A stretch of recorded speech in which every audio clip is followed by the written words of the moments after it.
우리 하나님 말씀 보겠습니다. 하나님 말씀은 신약 성경 마태복음 28장 18절에서 20절입니다.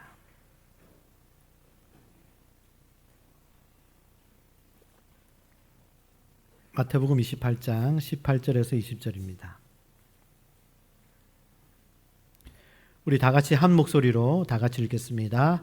예수께서 나와 말씀하여 이르시되 하늘과 땅의 모든 권세를 내게 주셨으니 그러므로 너희는 가서 모든 민족을 제자로 삼아 아버지와 아들과 성령의 이름으로 세례를 베풀고 내가 너희에게 분부한 모든 것을 가르쳐 지키게 하라. 볼지어다 내가 세상 끝날까지 너희와 항상 함께 있으리라 하시니라. 아멘. 오늘은 마태복음 28장 말씀을 중심으로 전도와 선교를 해야 하는 이유라는 제목으로 말씀을 전하겠습니다. 우리 제목을 다 같이 읽어보겠습니다. 전도와 선교를 해야 하는 이유. 한 번 더. 전도와 선교를 해야 하는 이유. 우리나라는 많은 선교사님들이 들어와서 그들이 목숨을 걸고 피 흘리고 죽음으로 예수님을 전하고 복음을 전해줌으로 오늘 우리나라가 이런 나라가 되었습니다. 그 중에는 유명한 선교사님들도 있고 그리고 이름이 남지 않은 무명의 많은 선교사님들의 헌신과 피와 죽음이 있습니다. 이름이 알려지지 않은 무명의 선교사님이 우리 조선 땅에서 이 땅에서 고국에 있는 부모님께 쓴 편지의 내용을 먼저 읽어드리도록 하겠습니다. 여러분 한번 들어보시고 화면을 잘 보시길 바랍니다. 사랑하는 아버지 어머니, 이곳 조선 땅에 오기 전 집들에 심어놓았던 꽃들이 활짝 피어났다는 소식을 들을 때 하루 종일 집 생각만 했습니다. 욕심쟁이 동생 수지가 그 씨앗을 받아 동네 사람들에게 나누어 주었다니 너무나 대견스럽군요. 아마 내년 봄이 되면 온통 우리 동네는 내가 심은 꽃으로 덮여 있겠군요. 아버지 어머니, 이곳 조선 땅은 참으로 아름다운 곳입니다. 모두들 하나님을 닮은 사람들 같습니다. 선한 마음과 복음에 대한 열정으로 보아 아마 몇십 년이 지나면 이곳은 예수님의 사랑이 넘치는 곳이 될 것 같습니다. 저는 복음을 듣기 위해 20km를 맨발로 걸어오는 어린아이를 보았을 때 그들 안에 있는 하나님의 사랑 때문에 오히려 위로를 받습니다. 그러나 한편에는 탄압이 점점 심해지고 있습니다. 그저께는 예수님을 영접한 지 일주일도 안 되는 서너 명이 끌려가 순교를 했고 토마스 선교사와 제임스 선교사도 순교를 했습니다. 선교 본부에서 철수하라는 지시가 있었지만 대부분 선교사들은 그들이 전도한 조선인들과 아직도 숨어서 예배를 드리고 있습니다. 그들은 모두 순교를 할 작정인가 봅니다. 오늘 밤은 유난히도 고향으로 돌아가고 싶습니다. 외국인을 죽이고 기독교를 증오한다는 소문 때문에 부두에서 저를 끝까지 말리셨던 어머니의 얼굴이 자꾸 제 눈에 어른거립니다. 아버지 어머니, 어쩌면 이 편지가 마지막일 수 있습니다. 제가 이곳에 오기 전 뒤뜰에 심어둔 한 알의 씨앗이 이제 내년이면 온 동네가 꽃으로 가득하겠지요. 그리고 또 다른 씨앗을 만들어내겠지요. 저는 이곳에 작은 씨앗이 되기를 결심했습니다.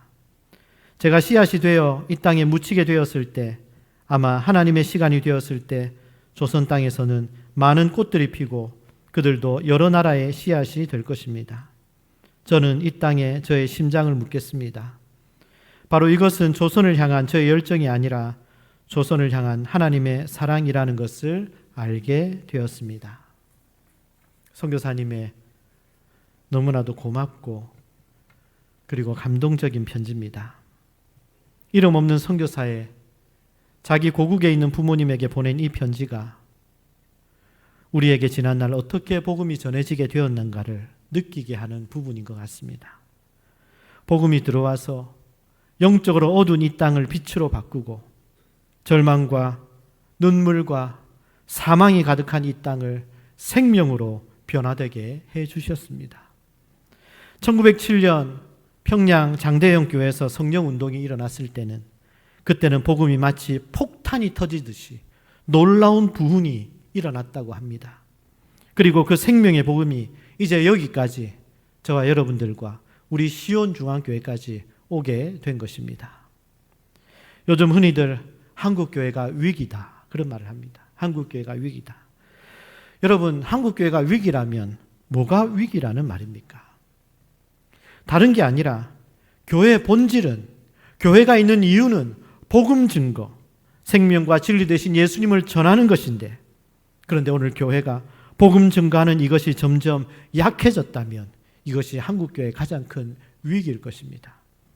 오히려 거짓인 이단들이 더 열심히 전도하는 경우가 있고, 주님의 교회는 본질이 점점 희미해졌고 오히려 비본질에 더 매달리고 신경 쓰고 싸우고 다투고, 그렇다면 한국교회가 분명히 위기인 것입니다. 우리 주님의 지상 명령이 무엇입니까? 우리에게 하신 가장 큰 명령이 무엇입니까? 그것은 바로 오늘 본문에 기록되어 있는데요. 우리 한 번 더 18절에서 20절 화면을 보면서 다 같이 읽어보겠습니다. 예수께서 나와 말씀하여 이르시되 하늘과 땅의 모든 권세를 내게 주셨으니 그러므로 너는 가서 모든 민족을 제자로 삼아 아버지의 아들과 성령의 이름으로 세례를 베풀고 내가 너에게 분부한 모든 것을 가르쳐 지키게 하라. 볼지어다 내가 세상 끝날까지 너희와 항상 함께 있으리라 하시니라. 모든 민족을 예수님의 제자로 삼아 그들로 내가 너에게 가르친 말씀을 가르쳐서 지키게 하라. 이것이 제자들에게, 우리에게 주신 주님의 지상 명령이고, 마가복음 16장 15절 말씀 우리 다 같이 읽어보겠습니다. 또 이르시되 너희는 온 천하에 다니며 만민에게 복음을 전파하라.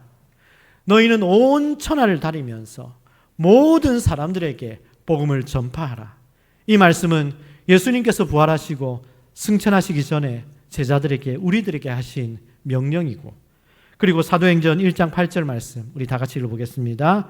오직 성령이 너에게 임하시면 너희가 권능을 받고 예루살렘과 온 유대와 사마리아와 땅끝까지 이르러 내 증인이 되리라 하시니라. 이 일은 우리들의 힘으로 되는 것이 아니라 성령의 힘, 하나님의 능력으로 되기에 오직 성령이 너에게 임하시면 너희는 하나님의 권능으로 땅끝까지 내 증인이 될 것이라고 주님은 약속해 주셨습니다.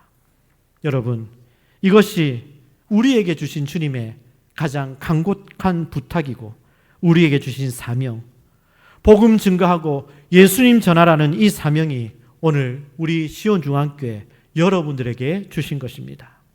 여러분, 예루살렘 교회가 이 주님의 말씀을 들은 당사자들이잖아요. 이 말씀을 직접 들은 교회가 바로 예루살렘 교회였습니다. 예루살렘 교회는 이 말씀을 듣고 정말 열심히 복음을 전했습니다. 그래서 사도들이 복음을 전할 때 수천 명이 돌아오고 유대인들이 회개하고 귀부인들이 돌아오면서 예루살렘 교회는 점점 더 많은 사람들이 모여서 교회는 커지고 성장하고 대형 교회가 되었습니다. 재정도 많아졌습니다. 믿는 사람으로 미어 터졌습니다. 그런데 안타까운 것은 예수님은 분명히 너희가 예루살렘과 온 유대와 사마리아와 땅끝까지, 이방인이 있는 땅끝까지 가라고 했지만 그들은 예루살렘 안에는 복음이 가득했지만 사마리아에는 가지 않았습니다.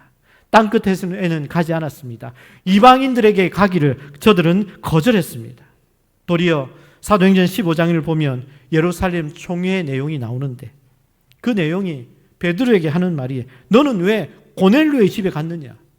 너는 왜 이방인의 고넬료의 집에 가서 복음을 전했냐고. 예루살렘 교회가 베드로에게 이방인의 집에 갔다고, 이방인에게 복음을 전했다고 베드로를 참소하고 정죄하는 내용이 예루살렘 교회의 현실이었습니다. 그들은 여전히 자신의 전통만 내세우고 지금까지 그들이 지킨 관습만 강조하지 주님의 지상 명령인 땅끝까지 이방인들에게까지 복음을 전하라는 이 말씀을 잊어버리고 이 말씀을 무시해버렸습니다. 드디어 하나님의 복음 전도의 사명을 망각하고 우리 교회 지금 크고 많이 모이고 우리 교회 재정도 많고 숫자도 많고 건물도 크고 이만하면 됐다, 복음을 증거하지 않는 예루살렘 교회, 사도행전 1장 8장에 주님께서 성령을 받고 권능을 받아 증인이 되라고 명령하신 말씀이었는데 거꾸로 사도행전 8장 1절에는 이렇게 기록하고 있습니다. 다 같이 읽어보겠습니다. 그날에 예루살렘에 있는 교회에 큰 박해가 있어 사도 외에는 다 유대와 사마리아 모든 땅으로 흩어지니라. 여러분, 우리는 분명히 명심해야 합니다. 하나님이 오늘 들어 쓰시는 교회는 복음을 전하는 교회입니다. 그러나 이제 됐다고 복음 증거를 멈추는 순간 하나님은 그 교회의 촛대를 안디옥 교회로 옮기셨습니다. 예루살렘 교회에서 안디옥 교회로 촛대를 옮기시고 안디옥 교회가 선교사를 파송하고 안디옥 교회가 이방인에게 땅끝까지 복음을 전하면서 그때부터 하나님께서 붙드시고 하나님의 손에 붙들림 받아 세계를 주도하는 교회는 예루살렘 교회가 아닌 안디옥 교회가 된 것입니다. 하나님이 아담에게 하신 첫 번째 명령이 뭡니까? 너희는 생육하고 번성하고 땅에 충만하라 그랬습니다. 그런데 그들이 땅에 충만하기를 거부했습니다. 그들은 땅에 충만하기를 거부하고 바벨탑을 높이 쌓아 우리끼리 모이자, 우리가 흩어지는 것을 면하자. 하나님은 땅에 충만하라, 땅끝까지 흩어지라고 명령하셨는데 흩어지지 않고 우리끼리 모이자, 우리끼리 있자 하니까 하나님이 바벨탑을 무너뜨리시고 그들의 언어를 다 달라지게 하셨고 그들을 강제로 흩어지게 하신 것입니다. 예루살렘이 우리끼리만 모이자, 복음 증거는 싫다, 복음 증거를 스톱하고 땅끝까지 이방인들에게 가기를 싫어했을 때, 자기들끼리 모였을 때 하나님은 큰 박해를 통해서 강제로 흩어버려서 이제는 안디옥 교회가 주도적으로 쓰임받는 교회가 된 것입니다. 여러분, 오늘 하나님께서 쓰시는 교회는, 오늘 하나님께서 주목하시는 교회는 국내로는 영혼 구원을 위해서 전도하고 해외로는 선교하는 교회, 하나님의 온 마음과 관심이 있다는 사실을 기억하셔야 합니다. 오늘 하나님의 마음이 어디 있을까요? 하나님 마음이 어디 있을까요? 하나님의 마음은 지금도 하나님을 모르는, 하나님을 예배하지 않는 잃어버린 한 영혼에게 하나님의 마음이 가 있습니다. 만약 여러분들의 마음도 거기에 가 있다면, 여러분들의 중보의 기도가 거기에 있다면, 잃어버린 영혼을 위한 중보기도 하는 자에게 하나님의 시선이 머물러 있다는 것을 오늘 저와 여러분들은 절대 잊어서는 안 됩니다. 다시 말합니다. 신앙의 본질은 복음을 전하는 것입니다. 교회의 본질은 복음 증거를 위해서 전도하고 선교하기 위해서 우리 시온중앙교회가 존재한다는 사실을 기억하셔야 합니다. 사도 바울은 내가 이 사명을 가졌고 내가 복음을 전하지 않으면 내게 화가 있을 것이라고 고백했습니다. 그리고 그는 그의 평생의 복음을 전하면서 이렇게 고백했는데요. 사도행전 20장 24절 말씀 우리 다 같이 읽어보겠습니다. 내가 달려갈 길과 주 예수께 받은 사명 곧 하나님의 은혜 복음을 전가하는 일을 마치려 하면은 나의 생명조차 조금 더 귀한 것으로 여기지 아니하노라. 나의 달려갈 길, 주 예수께 받은 사명, 하나님의 은혜 복음을 전하는 일을 위해서는 내 생명도 조금 더 아끼지 않습니다. 그는 그렇게 고백했습니다. 여러분들이 교회에서 은혜를 받는 이유가 뭘까요? 여러분들이 기도하는 이유가 뭡니까? 하나님께서 여러분들에게 성령을 부어주시는 이유가 뭡니까? 여러분들이 이 땅에서 잘되고 여러분 생업에 복을 받는 이유가 뭡니까? 그 모든 이유는, 가장 중요한 본질적인 이유는 오직 한 가지입니다. 복음 증거. 예수님을 전하고 하나님의 사랑을 이 땅에 전해서 하나님 나라를 회복하기 위해서 여러분들이 잘 돼야 하는 것입니다. 우리가 진짜 참된 복음을 발견했다면, 보화를 발견한 사람이 모든 소유를 팔아서 그 보화가 묻혀있는 그 땅을 사는 것처럼 여러분, 우리는 대가를 지불할 수 있어야 합니다. 그런데 아직도 엉뚱한 것을 보화로 알고 있습니까? 아직도 진정한 보화가 아닌 짝퉁을 위해서 여러분 인생을 낭비하고 시간을 허비하고 살고 있습니까? 오늘 우리 교회는 태국 치앙마이로 주님의 사랑과 복음을 들고 출발합니다. 전도하고 선교하는 것, 이것은 해도 되고 안 해도 되고 그런 것이 아니라 모든 믿는 자에게 주신 주님의 가장 큰 사명임을 알아야 합니다. 세계 2차 대전 때 프랑스와 독일이 전쟁을 했습니다. 그때 프랑스에 레지스탕스 운동이 일어났습니다. 레지스탕스, 불어로 저항하다 이런 뜻이거든요. 독일에 저항하기 위해서 나라를 지키겠다고 사람들이 운동을 했습니다. 마치 일제 앞에 우리나라 의병들이 일어난 것처럼. 그렇게 운동하다가 프랑스에 많은 사람들이 잡혀서 참수를 당하고 많은 사람들이 사형을 당했습니다. 어느 날 저항운동하는 사람을 감옥에서 총살하려고 하는데 그 직전에 한 사람이 끌려 나오면서 이렇게 절규를 합니다. 나는 오늘 죽어야 할 이유가 없습니다.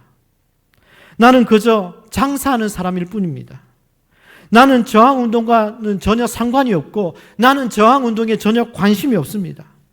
나는 그저 실수로 여기에 잡혀온 것입니다. 나는 무죄입니다. 그러니 나를 살려주십시오.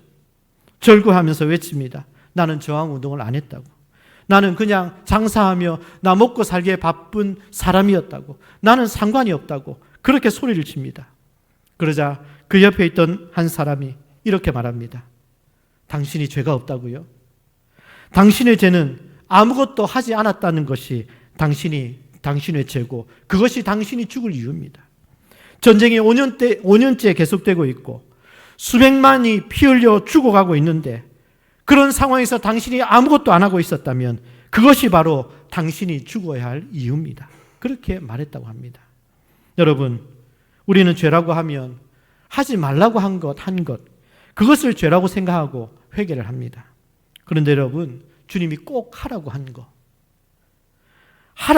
하지 않은 거, 기도해라, 기뻐해라, 감사해라, 사랑해라, 전도해라, 그것을 하지 않은 것, 여러분 회개하십니까? 전도 안 한 거, 복음 전하지 않은 거, 예수 안 믿는 사람 보고 아무 말도 하지 않은 거, 거기에 대해서 죄책감도 없고 회개 안 하는 사람이 마치 레지스탕스 운동을 안 했다고, 나는 저항 운동과 아무 상관이 없다고, 나는 그냥 장사하고 나 먹고 사는 것에만 관심이 있다고 외치는 이 사람처럼, 바로 이 사람이 마치 벌을 받아 마땅한 사람인 것처럼 지금 우리가 복음을 전하지 않는다면 우리가 바로 그런 죄를 짓고 사는 것이라는 겁니다. 그래서 사도 바울이 내가 만약 복음을 전하지 않으면 내게 화가 있을 것이다, 그렇게 고백했잖아요. 열왕기하 6장에 보면 아람 군대가 사마리아 성을 에워싸고 포위해서 그들로 말라 죽게 할 때였습니다. 그 사마리아 성에 갇힌 사람들이 먹을 것이 없어서 굶주려 도저히 이제 죽기 직전에 이제 오늘은 네 아이를 먼저 잡아서 삶아 먹자, 그리고 내일은 내 아이를 먹자, 그러고 있을 때 그 성 밖에 4명의 중풍병자가 있었는데 이 중풍병자는 우리가 죽을 때 죽더라도 일단 우리가 저 아람이 있는 저 아람 진영을 한번 가보자, 그렇게 결심하고 아람이 있는 지역에 들어갔습니다. 그런데 그때 아람 군대에게 하나님께서 저들의 소리를 대군의 소리처럼 들리게 하신 거예요. 하나님의 역사로 아람 군대들은 혼비백산 다 도망치고 거기에 아무도 없었습니다. 문둥병자들이 그 진영에 들어가 보았더니 아람 군사들은 아무도 없고 양식이 산더미처럼 쌓여 있는 거죠. 나병 환자들이 배가 터지도록 먹고 거기에 있는 고급 외투를 걸치고 나오는데 그중 한 사람이 이런 말을 합니다. 열왕기하 7장 9절 말씀 우리 다 같이 읽어보겠습니다. 나병 환자들이 그 친구에게 서로 말하되 우리가 이렇게 해서는 아니 되겠도다. 오늘은 아름다운 소식이 있는 날이거늘 우리가 침묵하고 있도다. 만일 밝은 아침까지 기다리면 벌이 우리에게 미칠지니 이제 떠나 왕궁에 가서 알리자 하고, 우리만 이렇게 배불리 먹어서 되겠는가 그 말이잖아요. 지금 성 안에는 굶어 죽는 동족들이 많은데 우리가 가서 외쳐서 그들로 이 곡식 있는 곳으로 알려주지 않으면 여호와께서 우리에게 벌을 내리실 거다. 이 복된 소식을 전하지 않는 것이 살인 방조죄에 해당한다는 겁니다. 여러분, 우리는 생명의 떡인 예수님으로 이미 배가 불렀습니다. 우리는 생수가 되신 주님으로 우리는 인생의 목마름을 해결했습니다.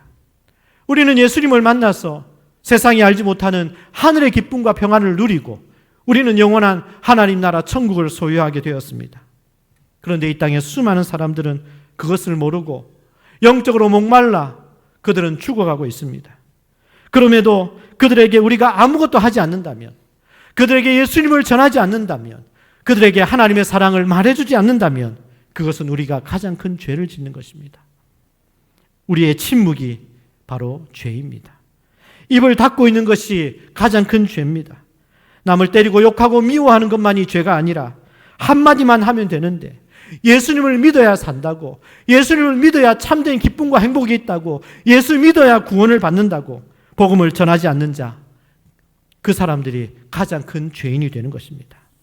우리는 실컷 먹고 우리는 실컷 주의 은혜를 기쁨으로 즐기면서 우리는 구원을 받았는데 이 복음을 전하지 않는다면 그것은 우리에게 살인 방조죄가 된다는 것입니다.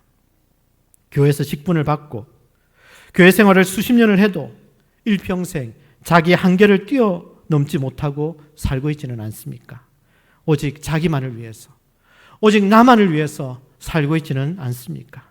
오직 내 새끼, 오직 내 가족, 내 관심, 내 유익, 내 성공, 일평생 오직 자기만을 위해서 사는 사람, 나만 예수 믿고 내 가족만 예수 믿고 저들에게 전혀 아무런 관심이 없는 그런 여러분들 혹시 아닙니까? 우리나라에 목숨을 걸고 생명과 청춘을 다 바쳐서 복음을 전해주신 선교사님들을 생각할 때 이제 우리는 빚진 자의 마음으로 저들에게 생명과 사랑과 복음을 전하며 살아야 할 것입니다. 말씀을 정리하겠습니다. 연세대학교 교정에 들어가면 언더우드 선교사님이 쓴 시가 있습니다. 기도문이 있습니다. 그 기도문을 제가 읽어드리도록 하겠습니다. 제목이 보이지 않는 조선의 마음입니다. 주여, 지금은 아무것도 보이지 않습니다. 주께서 붙잡아 뚝 떨어뜨려 놓으신 듯한 이곳, 지금은 아무것도 보이지 않습니다. 보이는 것은 고집스럽게 얼룩진 어둠뿐입니다. 어둠과 가난과 인습에 묶여있는 조선 사람뿐입니다. 그들은 왜 묶여있는지도 고통이라는 것도 모르고 있습니다. 고통을 고통인 줄 모르는 자에게 고통을 벗겨주겠다고 하면 의심부터 하고 화부터 냅니다. 조선 남자들의 속셈이 보이질 않습니다. 이 나라 조정의 내심도 보이지 않습니다. 가마를 타고 다니는 여자들을 영영 볼 기회가 없으면 어쩌나 합니다. 조선의 마음이 보이질 않습니다. 그리고 저희가 해야 할 일이 보이지 않습니다. 그러나 주님, 순종하겠습니다.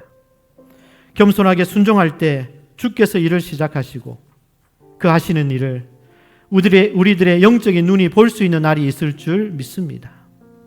지금은 우리가 황무지 위에 맨손으로 서 있는 것 같사오나 우리가 서양 귀신, 양귀자라고 손가락질을 받고 있사오나 저희들이 우리 영혼과 하나인 것을 깨닫고 하늘나라의 한 백성, 한 자녀임을 알고 눈물로 기뻐할 날이 있음을 믿나이다. 지금은 예배드릴 예배당도 없고 학교도 없고 그저 경계와 의심과 멸시와 천대함이 가득한 곳이지만 이곳이 머지않아 은총의 땅이 되리라는 것을 믿습니다. 주여, 오직 제 믿음을 붙잡아 주소서. 언더우드 선교사님은 그 당시 조선 땅을 볼 때 아무것도 보이지 않았습니다. 그야말로 이 땅은 어둡고 캄캄한 영적으로 죽어 있는 상태였습니다. 도저히 미래가 보이지 않았습니다. 보이는 것은 조선 사람들의 의심과 경계만 가득한 조선 사람들, 그리고 바로 이 땅이었습니다. 그런데 여러분, 어떻게 되었나요? 그때는 아무것도 보이지 않았지만 그 이후로 100년이 지나지 않아 우리나라는 하나님의 교회의 놀라운 부흥과 성장, 세계에서 선교를 두 번째로 많이 하는 나라가 되었고 언더우드 선교사가 시작한 그 학교가 지금은 연세대학교 그리고 세브란스 병원으로 우리나라를 대표하는 기독교 명문대학으로 그리고 기독교 명문대학병원으로 얼마나 위대하고 놀랍게 발전하고 성장했습니까? 여러분, 여러분들이 전도하려고 하는 사람, 우리 교회가 하는 선교하는 일들, 지금은 우리가 한다고 무슨 변화가 있을까? 아무런 소망이 보이지 않고 저 사람 정말 믿을까? 저 사람이 정말 믿을 수 있을까? 저 사람은 안 돼 라는 생각이 들어도 그러나 침묵하지 말고 우리가 저들에게 예수님을 전하고 하나님의 사랑과 복음을 전할 때 우리 생각에는 소망 없어 보이지만 우리 생각에는 전혀 아무런 일도 일어나지 않을 것 같지만 그러나 하나님께서 역사하시면 뭐잖아 저들도 하나님의 백성이 될 것이고 우리와 함께 예배하는 그날이 오게 될 줄 믿습니다. 그래서 스펄전 목사님은 이런 말을 했습니다. 10년 염려하는 것보다 10분 기도하는 것이 낫다. 그 영혼 살리기 위해서 여러분 포기하지 말고 기도하시고, 이번 치앙마이 단기 선교팀을 위해서도 기도해 주시기를 바라고, 하나님의 마음이 어디에 있는지, 하나님의 소원이 무엇인지, 우리 시온중앙교회가 있는 가장 중요한 본질이 무엇인지 깨달아 영혼 구원을 위해서 우리가 최선을 다하고 하나님께서 기뻐하시는 여러분들, 우리 교회가 될 수 있기를 주님의 이름으로 간절히 축원합니다. 우리 다 같이 기도하겠습니다. 오늘 말씀을 기억하시면서 기도하실 때 여러분, 하나님의 마음이 어디에 있습니까? 하나님의 소원이 어디 있습니까? 우리도 옛날에는 영적으로 캄캄했고 아무도 예수를 믿지 않는 그런 어둠의 땅이었습니다.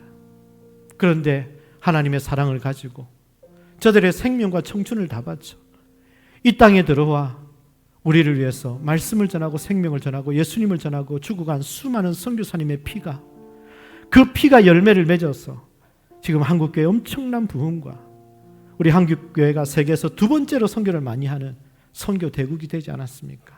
하나님의 복을 받지 않았습니까? 여러분, 지금 여러분들은, 우리 시온중앙교회는 어떻게 살아야 할까요? 하나님께서 여러분들에게 복을 주시고 우리 시온중앙교회를 세워주신 가장 큰 이유는 우리를 통해서 하나님의 사랑과 예수님이 전해지기를 원하는 것입니다. 그것이 가장 중요한 본질입니다. 여러분, 우리가 그 일을 소홀히 했다면 오늘 말씀을 기억하면서 기도합시다. 하나님, 내 주변에 믿지 않는 사람, 하나님의 마음과 소원을 기억하고 그 영혼 구원을 위해서 끝까지 전도하겠습니다. 선교하는 일에 동참하겠습니다. 하나님 나라 확장을 위해서 최선을 다하겠습니다. 그러니 하나님 저에게 건강도 주시고 지혜도 주시고 능력도 주셔서 하나님의 소원을 위해서 쓰임받는 우리 교회, 우리의 삶, 우리 가정 자녀가 될 수 있도록 도와달라고, 우리가 살아있는 가장 큰 본질적인 이유, 그것을 위해서 살아갈 수 있도록 도와달라고 우리 말씀을 기억하면서 주님의 이름 한 몸으로 함께 동성으로 기도하겠습니다. 주여, 하나님 아버지 감사합니다. 하나님 아버지, 하나님의 마음이 어디에 있는지, 하나님께서 우리를 살려주시고 구원하신 이유가 무엇인지, 하나님께서 이 땅에 주님의 몸된 교회를 세운 이유가 무엇인지 오늘 말씀을 통해서 다시 한번 깨닫게 됩니다. 하나님 아버지, 우리도 어둠이었을 때, 하나님 아버지, 우리도 영적으로 죽어있을 때 하나님의 사랑과 예수의 복음을 들고 수많은 선교사님들이 이 땅에 들어와 저들의 시간과 청춘과 생명을 바쳐 하나님 영혼 구원을 위하여 조선 땅을 위하여 피 흘려 순교했을 때 그 열매로 오늘 우리가 있고 한국교회가 크게 부흥했고 하나님 우리나라가 선교 대국이 되었습니다. 우리가 이렇게 큰 은혜와 복을 받았습니다.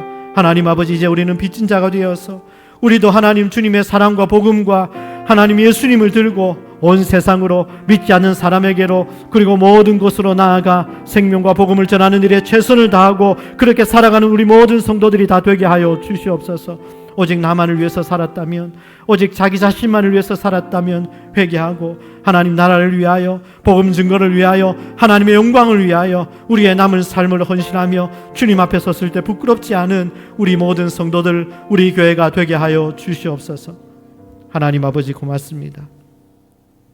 하나님의 소원, 하나님의 마음이 있는 곳에 우리도 있게 하시고, 우리가 어둠이었을 때, 우리가 다 마귀의 자식이었고 우리가 다 지옥으로 갈 수밖에 없었을 때 선교사님들의 생명과 청춘과 그 헌신을 통해서 우리가 이렇게 살게 되었는데, 이제 우리 모두는 빚진 자의 심정으로 우리 교회, 우리 모든 성도들이 나 자신만을 위해서 사는 그런 이기적인 삶이 아니라 하나님의 마음과 하나님의 소원을 위하여, 영혼 구원을 위하여, 하나님 나라 확장을 위하여 우리가 기도하고 전도하고 선교하는 일에 동참하여 하나님 기뻐하시는 우리 교회, 우리 성도들을 다 되게 하여 주옵소서.